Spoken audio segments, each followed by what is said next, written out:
राधे राधे। सभी हरिभक्तों को सफला एकादशी की हार्दिक शुभकामनाएं। पौष मास कृष्ण पक्ष की सफला एकादशी का महात्म्य। युधिष्ठिर ने पूछा, स्वामीन, पौष मास कृष्ण पक्ष में जो एकादशी होती है उसका क्या नाम है, उसकी क्या विधि है तथा उसमें किस देवता की पूजा की जाती है, यह बताइए। भगवान श्री कृष्ण ने कहा, राजेंद्र, बतलाता हूँ, सुनो। बड़ी बड़ी दक्षिणा वाले यज्ञों से भी मुझे उतना संतोष नहीं होता जितना एकादशी व्रत के अनुष्ठान से होता है। इसलिए सर्वथा प्रयत्न करके एकादशी का व्रत करना चाहिए। पौष मास कृष्ण पक्ष में सफला नाम की एकादशी होती है।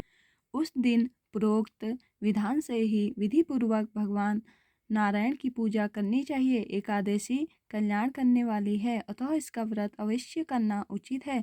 जैसे नागों में शेषनाग, पक्षियों में गरुड़, देवताओं में श्री विष्णु तथा मनुष्यों में ब्रह्मा श्रेष्ठ है, उसी प्रकार संपूर्ण व्रतों में एकादशी तिथि का व्रत श्रेष्ठ है। राजन, सफला एकादशी को नाम मंत्रों का उच्चारण करके फलों के द्वारा श्री हरि का पूजन करें।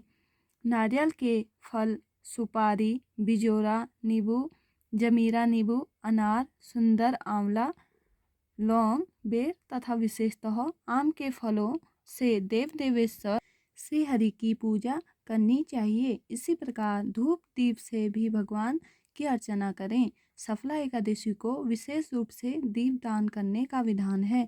रात को वैष्णव पुरुषों के साथ जागरण करना चाहिए। जागरण करने वाले को जिस फल की प्राप्ति होती है वह हजारों वर्ष तपस्या करने से भी नहीं मिलता। नृपश्रेष्ठ, अब सफला एकादशी की शुभ कारणी कथा सुनो। चंपावती नाम से विख्यात एक पुरी है जो कभी राजा महिष्मत की राजधानी थी। राज ऋषि महिष्मत के 5 पुत्र थे। उनमें जो ज्येष्ठ था वह सदा पाप कर्म में ही लगा रहता था, पर स्त्रीगामी और वैश्यासक्त था। उसने पिता के धन को पाप कर्म में ही खर्च किया। वह सदा दुराचार परायण तथा ब्राह्मणों का निंदक था। वैष्णवों और देवताओं की भी हमेशा निंदा किया करता था। अपने पुत्र को ऐसा पापाचारी देखकर राजा महिष्मत ने राजकुमारों में उसका नाम लुम्भक रख दिया। फिर पिता और भाइयों ने मिलकर उसे राज्य से बाहर निकाल दिया। लुम्भक उस नगर से निकलकर गहन वन में चला गया। वहीं रहकर उस पापी ने प्रायः समुचे नगर का धन लूट लिया। एक दिन जब वह चोरी करने के लिए नगर में आया तो रात में पहरा देने वाले सिपाहियों ने उसे पकड़ लिया, किंतु जब उसने अपने को राजा महिष्मत का पुत्र बतलाया तो सिपाहियों ने उसे छोड़ दिया। फिर वह पापी वन में लौट आया और प्रतिदिन मांस तथा वृक्षों के फल खाकर जीवन निर्वाह करने लगा। उस दुष्ट का विश्राम स्थान पीपल वृक्ष के निकट था। वहाँ बहुत वर्षों का पुराना पीपल का वृक्ष था। उस वन में वह वृक्ष एक महान देवता माना जाता था। पाप बुद्धि लुम्भक वहीं निवास करता। बहुत दिनों के पश्चात एक दिन किसी संचित पुण्य के प्रभाव से उसके द्वारा एकादशी के व्रत का पालन हो गया।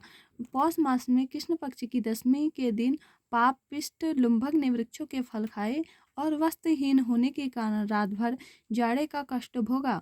उस समय न तो उसे नींद आई और न ही आराम ही मिला। वह निष्प्राण सा हो रहा था। सूर्योदय होने पर भी उस पापी को होश नहीं हुआ।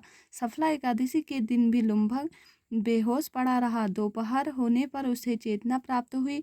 फिर इधर उधर दृष्टि डालकर वह आसन से उठा और लंगड़े की भांति पैरों से बार बार लड़खड़ाता हुआ वन के भीतर गया। वह भूख से दुर्बल और पीड़ित हो रहा था। राजन, उस समय लुम्भक बहुत से फल लेकर ज्यों ही विश्राम स्थान पर लौटा त्यों ही सूर्यदेव अस्त हो गए।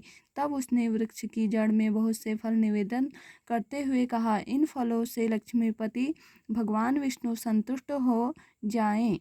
यूँ कहकर लुम्भक ने रात भर नींद नहीं ली। इस प्रकार अनायास ही उसने इस व्रत का पालन कर लिया। उस समय सहसा आकाशवाणी हुई, राजकुमार, तुम सफला एकादशी के प्रसाद से राज्य और पुत्र प्राप्त करोगे। बहुत अच्छा कहकर उसने वह वरदान स्वीकार किया। इसके बाद उसका रूप दिव्य हो गया। तब से उसकी उत्तम बुद्धि भगवान विष्णु के भजन में लग गई। दिव्य आभूषणों की शोभा से संपन्न होकर उसने अकंटक राज्य प्राप्त किया और 15 वर्षों तक वह उसका संचालन करता रहा। उस समय भगवान श्री कृष्ण की कृपा से उसके मनोज्ञ नामक पुत्र उत्पन्न हुआ। जब वह बड़ा हुआ तब लुम्भग ने तुरंत ही राज्य की ममता छोड़कर उसे पुत्र को सौंप दिया और वह भगवान श्री कृष्ण के समीप चला गया, जहाँ जाकर मनुष्य कभी शोक में नहीं पड़ता। राजन, इस प्रकार जो सफला एकादशी का उत्तम व्रत करता है वह इस लोक में सुख भोग कर मरने के पश्चात मोक्ष को प्राप्त होता है। संसार में वे मनुष्य धन्य हैं जो सफला एकादशी के व्रत में लगे रहते हैं, उन्हीं का जन्म सफल है। महाराज, इसकी महिमा को पढ़ने, सुनने तथा उसके अनुसार आचरण करने से मनुष्य राजसूय यज्ञ का फल पाता है और सफला एकादशी सफलता प्राप्त कराने वाली एकादशी है। इससे सुख समृद्धि और प्रभु के चरणों में प्रीति होती है। राधे राधे। राधे राधे। जय श्री कृष्णा। प्रणाम।